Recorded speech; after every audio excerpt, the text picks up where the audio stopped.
Anything, Claude, Nora? I would think this Torah portion, you guys would have had all kinds of stuff. She's just waiting her turn, I'm sure. Did someone say something? Oh, Casey, did you say something? Yeah, I did. Hi. I was sitting in the little chat room hoping you'd see it, but I guess not. I'm trying not to interrupt. But I was hoping you could, when we were reading Ezekiel 44, something jumped out at me, and it's probably because of the season that I'm in. So I was hoping that you could dig in deeper to why this was this way or what it was. Ezekiel 44:22. Neither shall they take for their wives a widow, nor her that is put away, divorced, but they shall take maidens of the seed of the house of Israel, or a widow that had a priest before. Wow. Well, that you opened the book on that one there, girl. Let's start from the beginning. Okay. Okay. Man, that's a study all by itself, sister. Okay, so when you're reading that, okay, you have to go up and read, and you really need to kind of read through Ezekiel and what he's being given, these visions that he's being given while they're in captivity. So right now, Ezekiel and the Israelites are in captivity; they're in Babylonian captivity, and so he's being given these visions of what the reason that they're in Babylon is because of their sin. And so one of the sins that they had was that the priesthood in and of itself had forsaken the Torah of Elohim. One of the things that the priesthood was supposed to do is they were supposed to marry within their lineage. They were not to go out and marry women outside. I'm using women because these were men back then. They were not allowed to go and marry outside of Israel. They were only to marry from within their respective tribes. That's how they were supposed to do it, which in today's world sounds very segregated, in this world and stuff. But they did. They went out and they married. So when you get to, somebody help me, I'm trying to remember, is it Ezra, where the Levites, when they find the law, the Torah, that the Levites are married to foreign women? And so it's Ezra, right? So you go to the book of Ezra, and they find the Torah. The king finds the Torah, and it's been lost to these people because the priesthood wasn't doing what they were supposed to be doing, and they started marrying women from outside of their faith, outside of their nationality, but it's outside of their faith in the essence of it. And the Torah tells them in the Torah, Casey, one of the laws of Elohim was to not go out and marry women outside of Israel, because if you married your sons out to the daughters, one of the people in the Torah is the Moabite women, who, when Israel was going through and conquering the different lands, the men, the elders of the Moabites, they would take the women and dress them up in beautiful makeup and earrings and very, I'm sure, alluring clothing, and they would have them stand at the doorways when they came to destroy this people. And they would beckon to the men, because when men are at war, and they go to these foreign countries, you hear it all the time. You have stories from Vietnam where we went over there in battle and came back, and you have children that have come in the last 10, 20 years who've come up and said, I have a father that was over at war and slept with my mother, and I was born, I'm half American. And they've been having to give citizenship to a lot of these children because their fathers were soldiers. So this was one of the things that he told them not to do, because when you marry your family members off to unbelievers or people who do not believe the faith of Elohim, the faith of God, the one we're talking about, when you do that, he said, when you marry your sons off to these daughters, or when you give your daughters to these men, they bring in all their false gods, and they turn the hearts of the men and women of the faith away from. So one of the things it's telling them here is it's telling him in Ezekiel that they are not to go marry anybody but those within the Levites. Like, this is a priestly nation, and I want these priests who've been set apart, and the Levite priesthood was set apart, Casey, specifically for Elohim. They had no inheritance of land. They didn't have anything that was given to them other than what Abba gave to them, but it was his inheritance, and they were his inheritance. Does that make sense? All the other nations, all the other tribes, there were 12 tribes, all the other tribes had lands that they conquered, cities they conquered, they named cities after themselves, but they had to give a portion of their land to the Levites so they could have what they call sanctuary cities. You've heard that term, sanctuary city? No? No. Okay, like right now there's a huge immigration thing going on in America right now. And then they have sanctuary cities where these Okay, yeah. okay, well that's where this comes from. This literally comes from the scriptures, these sanctuary cities. That's why they use the Bible a lot of times to make excuse for people from other countries coming over into our country and not using a legal format to do so, and just coming over and doing whatever they want to do. And these cities are like, well, we're a sanctuary city now, you can't touch them. That was a very old Levitical priesthood Torah thing that the priest could have. I'm trying to do this as best I can. The priesthood was allowed, if you got in a fight with somebody and there was an unintentional murder or death that happened, and back then it was eye for an eye, tooth for a tooth. But if the person who committed the crime could get to the Levitical city and get underneath the high priest of that time, the person who held, the family members who held a grievance against this person who caused a death or whatever travesty it was, they could not touch them because they were under the protection of the high priest and the sanctuary city that they were in. Am I doing okay with the rest of y'all? I'm trying to kind of paraphrase a lot of it. So Abba always had intended for him to have a priesthood, always. And that's what Aaron was supposed to represent at the time that this came, where we're reading from. I'm not talking about going back to MalkyZadek. I'm talking about this time. Aaron, however, screwed up. I mean, he screwed up pretty bad. He broke the covenant with Yahweh, is what he did. And then later on, his sons break the covenant. And then later on, some of his sons' break the covenant. And the priesthood is eventually given over to Zadok. And Zadok was a priest at the time of King David. When King David was sickly and on his deathbed or dying, and his son was trying to take over his kingdom, it was the priest Zadok who stood by David's side. And through the commands and the sacrifices of them, Abba honored them. And so that's who the sons of Zadok are when we're looking in Ezekiel. And if you read a little bit further, a little bit before that and a little bit after that, you're going to read about who the Zadoks are and exactly what they were in connection with what we're talking about here. So here's where it's at. I'm going to go to the New Testament. One of the warnings that the Messiah gives is that his coming is going to be reckoned to the time of Noah. So when you want to know what the signs of the times are going to be when Messiah comes, he reckons it back to Noah. And he uses some verbiage in there where he talks about married and being given in marriage. And he talks about in his preachings and his teachings about these things. And a lot of people go off into fantasy world and say, oh yeah, in Noah's time there were 300-foot tall giants, angels were having intercourse with women on earth, and so we need to be looking for the earth to crack open, floods to happen, big giant angels coming down from heavens and sleeping with women. For me, that's not what he was talking about. He was talking about that the sons of Elohim, us, were giving ourselves over to the daughters of men. The daughters of men are unbelievers. So when we get in relationships with people and our kids get in relationships and we don't vet them, the people that they're with, it turns out really bad.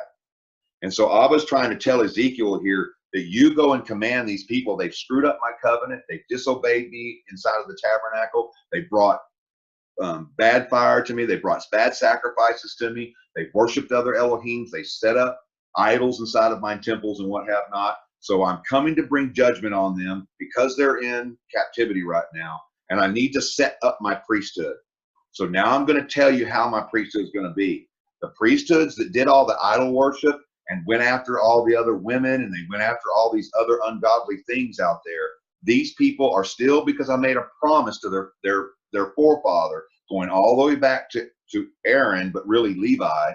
If you read the Testament of Levi, which is an Akropia book, I made a promise that they would always be a priesthood. But he made a greater promise that there would always be a priesthood that sat upon the seat of David, a king and a priest in that Zadok.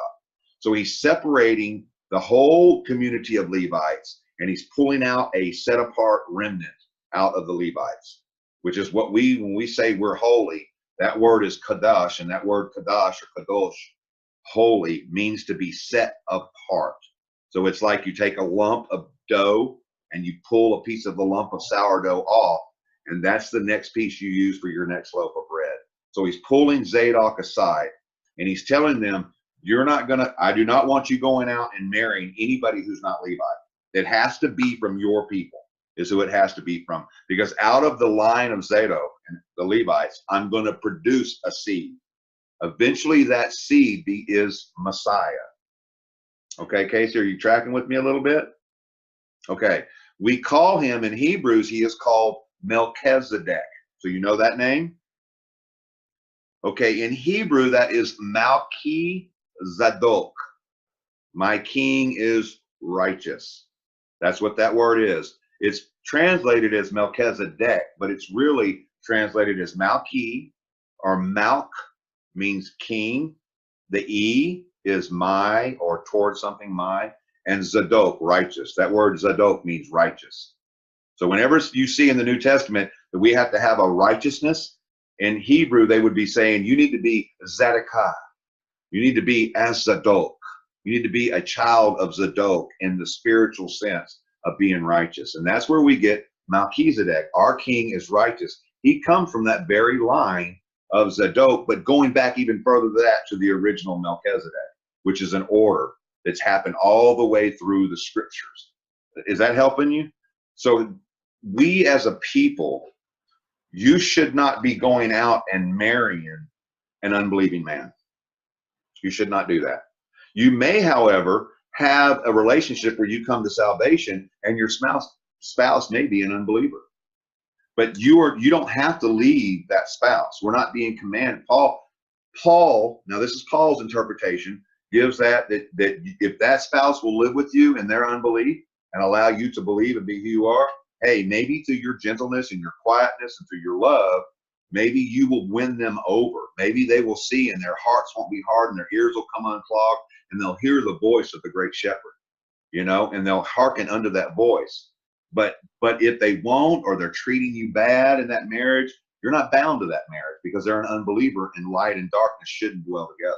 But there are many couples. We have a couple right here on our Shabbat fellowship who is a believing woman with an unbelieving husband, and yet they've made their marriage work. And Abba, through her gentleness and quietness, Paul says they shall be called daughters of Sarah, and through childbearing, they shall be sanctified and sanctify the children through the believing spouse. So, but we don't go out and find an unbelieving person thinking somehow that if we marry them, they're going to turn around and come to the Father. That's a very prideful stance to take in this world, because you then assume that you are the cause for salvation. And the scripture says that no man cometh unto the Son unless the Father first draw them, and no man go to the Father unless they come through the Son. So it's not anything on you. There's nothing you do to bring salvation. You, however, enact the faith walk of your salvation through your obedience to Yahweh so that others may see your light. He says, so let your light shine before all men, that they may see your good deeds and praise Elohim. And I saw a little Facebook post you made, and I was going to tell you that on there. I know a lot of people shine out their righteousness, but sweetie, we need to be a light and show the righteousness that's done, because we're in competition in this world with all kinds of philanthropists who are atheists and of other religions. And we need to let our light shine, because even these other religions, they have a light too. Their light's not as great as the light that's in us. So going back to Ezekiel. So basically that goes back to what I can't remember where it is, but to be yoked with someone who is of the same yoke. That's exactly right. And see, if we are the priesthood, as we read from 2 Peter 9, that we are called a royal priesthood, and that we are this nation of priests. We have this royalty. Peter says we are living stones. He goes on to say a little bit further than that, that at one time we were rejected and we weren't even people of Elohim. But now, through his son, he's drawing back in his children, or the house of Israel. That's what the scripture says. I came only for the lost sheep of Israel. Well, Casey, if your heart is hearkening and you're hearing him and beginning to believe, and you're beginning to go deeper into him, you are of the house of Israel, because not all in Israel are of Israel. You know, you are a Israel. I know people don't like this statement, spiritual Israel. I got news for you. There's spiritual Jerusalem, you know, and spiritual Jerusalem's got to be somewhere, and it comes out of the Shamayim, and we're that spiritual Israel. That's who we are.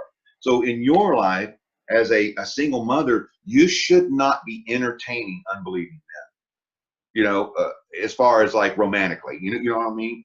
Like, you know, they may come and try to run the gauntlet with you.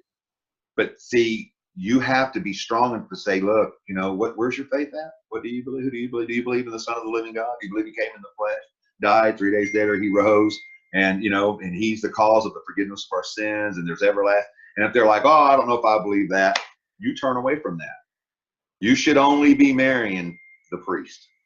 You should only be with the priest of Elohim that Peter's talking about, that is talked about in Exodus, where he's quoting that from at the Mount Sinai. You know, those are the things that we should do. So that's in a nutshell for me. This is just me. Some others may have some other commentary on that. But that's what he's trying to tell us. Do not go out and mix with the rest of the world in the sense of trying to become in a relationship with them, because they will turn your hearts. For men, we will go out and we'll meet women of the world who dress themselves up like cheerleaders in football, who dress themselves up like Victoria's Secrets and all these other little things out there. And it doesn't matter what flavor, what size or color they come in. To each, there's a beauty seen by men. And they may be unbelieving, and we may go and then marry them, and then we're going to have children. And if we may be the believing husband who's trying to tell our family about everything who Yah is, but that wife, she's not going to be at home or at work wanting to tell the children who he is. You see? And the opposite of that is true also, that the wife may be believing and then find her, she's so lonely, she just gets with a man and stays with him, and he doesn't believe. He's going to do everything he can to try to, he's not going to promote the father, which means he's not going to promote the son. And if you don't have the son, you don't have the father. And that's part of being the priesthood.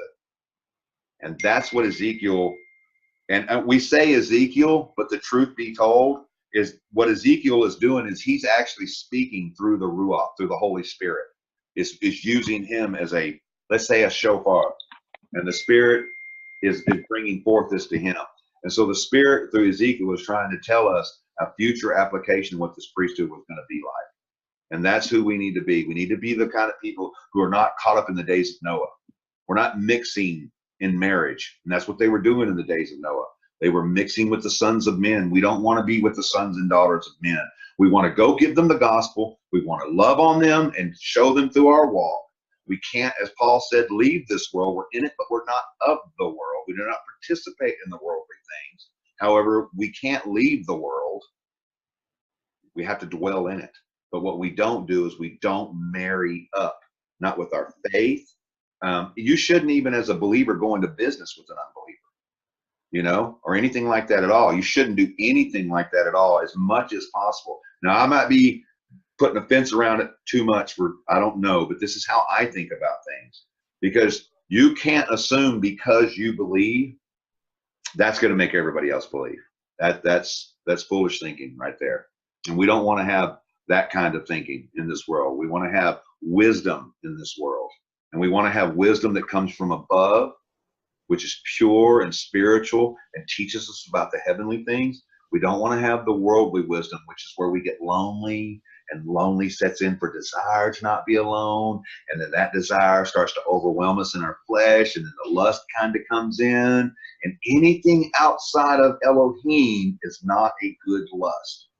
We want good lust. We want to lust after righteousness. We want to lust after brotherly, sisterly love. That's what we want to do. So that's the best that I could explain it. Does anybody else have anything that they want to add to it? No, Gerard, thank you. Hey, Terry. Hold on, let draw quick, and then you, Dana.